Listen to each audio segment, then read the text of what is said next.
Well, hello there to another and final episode of this crossover series, where I talk about what I think which Yu-Gi-Oh decks Fairy Tail characters would use if they end up in the Yu-Gi-Oh world, based on the powers and abilities they possess in their own anime. This time I'll be focusing on characters appearing in the final season of Fairy Tail, mostly the Spriggan 12. So let's get started with their first member we are introduced to in the anime, that being Brandish. She uses a magic called Command T, which can alter the mass and size of all kinds of things. It can affect everything from inanimate objects to living beings. And since the name of her magic is derived from a shortcut in Photoshop, I thought that a Cybers type deck that can alter the attack or defense of monsters would be a perfect fit for her, and wouldn't you know it, there's one just like that in the form of Mad Max. The archetype's good at altering the attacks of your own and your opponent's monster and setting up an OTK in the process, which fits quite nicely with Brandish's immense power. Next up is another female member of the Spriggan 12, Dimaria. She uses magic that can manipulate time, and can use takeover magic that allows the god of time itself to possess her body. So for her I picked the Time Lord deck, not for any mechanical reason, more so for the name itself. Although their playstyle is to stone for time, so that fits as well. Now let's get some male representation, starting with Ajeel. He uses sand magic, and can do so on such an enormous scale he's given the title Desert King. So for him I've selected a rock type deck that draws inspiration from a desert nation, that being Triamid. Like I said, they are a rock type deck inspired by Egyptian culture, and their main gimmick is to rotate their field spells in and out of the game. Up next is Invel, also called the Winter General, and fitting to his nickname, he uses snow and ice magic, potent enough to freeze and shatter other types of ice magic.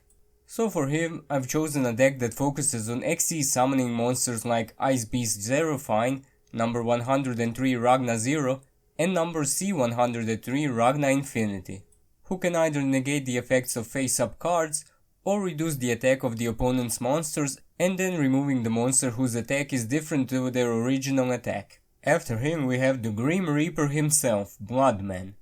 He is a demon, so he uses curses, and he can use the curses of every Tartarus member to the same if not greater degree.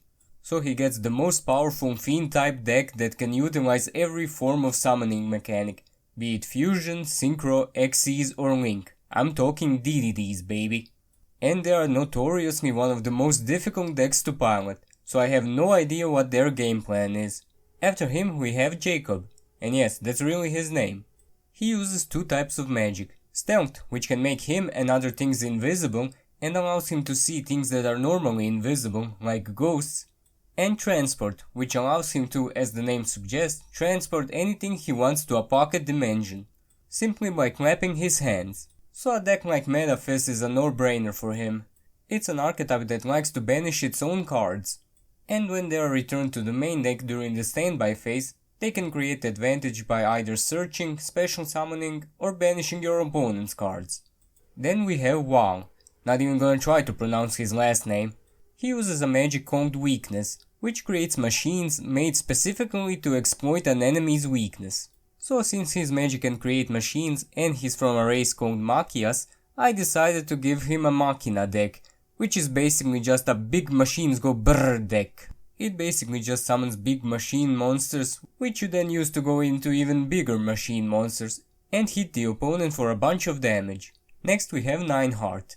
His primary magic is Historia of the Dead, which allows him to, and I quote, look into the hearts of others, view and create a replica of the deceased of those in the individual's past that made a lasting impact upon them. And the closest equivalent to this I could find in Yu-Gi-Oh! Is a deck focused around making number 64 Ronin Raccoon Sandayu, which requires 2 level 2 beast type monsters, and once per turn he can detach one of its Xyz materials to summon a token who has the attack of the monster with the highest attack on the field currently, and that's more than likely going to be your opponent's monster. Up next we have Larcade, who uses white magic that can cause pleasure, hunger, and eternal sleep. And his appearance is inspired by at least one, if not several, religions. So a light attribute deck with some religious undertones like Dogmatica is perfect for him. It's a relatively new deck, so I'm not really familiar with it, except that it was used as an engine in other decks. but it seems its main playstyle is to disrupt or counter extra deck monsters. And we're down to the two most powerful members of the Spriggan 12. And you know what they say, ladies first, so let's start with Irene. She's the most powerful enchanter we've seen in Fairy Tail so far, and she used her enchanting magic to turn herself into the first ever Dragon Slayer, mastering the Sage Dragon Slaying magic. So for her, I picked one of the strongest dragon decks in recent Yu-Gi-Oh history, that being Dragon Link, specifically the build with Ib, the Wrong Chalice Justicar, because she kinda reminds me of Wendy when she was possessed by Irene. The deck is really good at making boards with multiple negates and other ways to disrupt your opponent and then OTKing them the next turn. Quite fitting for the most powerful woman in the Spriggan 12. And finally, we have the most powerful man in the Spriggan 12, August. He is referred to as the Wizard King. He uses copy magic that allows him to copy other people's magic, which he can immediately master and then nullify.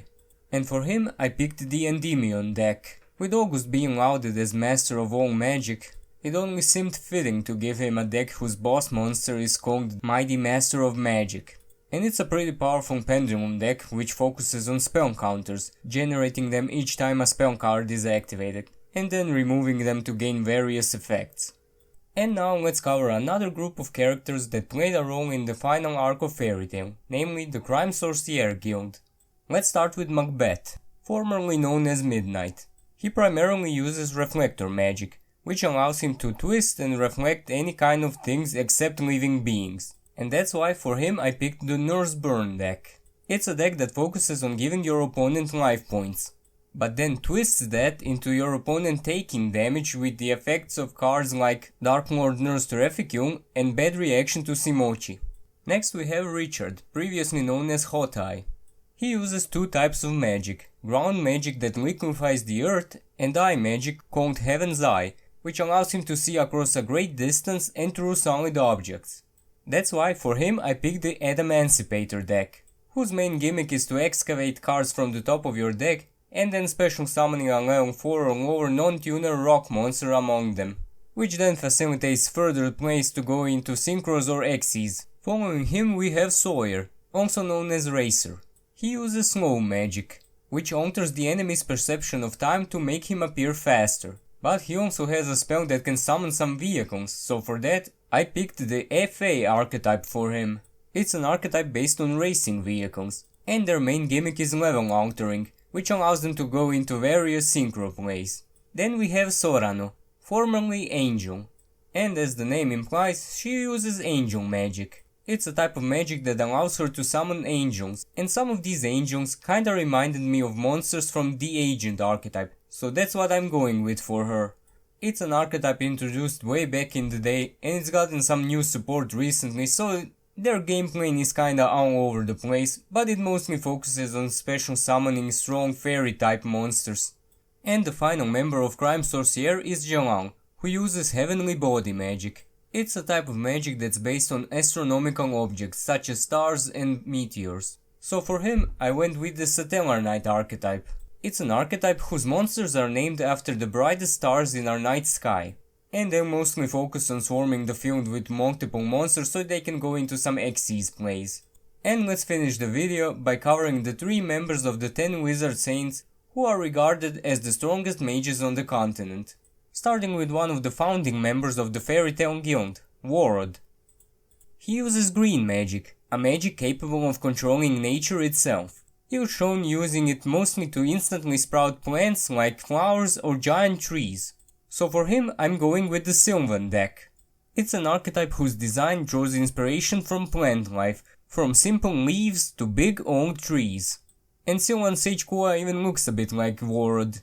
And their playstyle also involves excavating cards from the top of your deck and sending any excavated plant monster to the graveyard, which activates the secondary effect of Sylvan cards sent to the graveyard.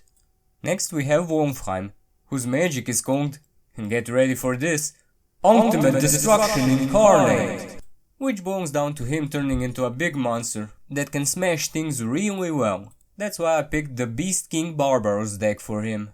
It centers around summoning a big monster who, if you tributed 3 monsters to summon it, can destroy every card your opponent controls. And boy is it fun to pull off that effect.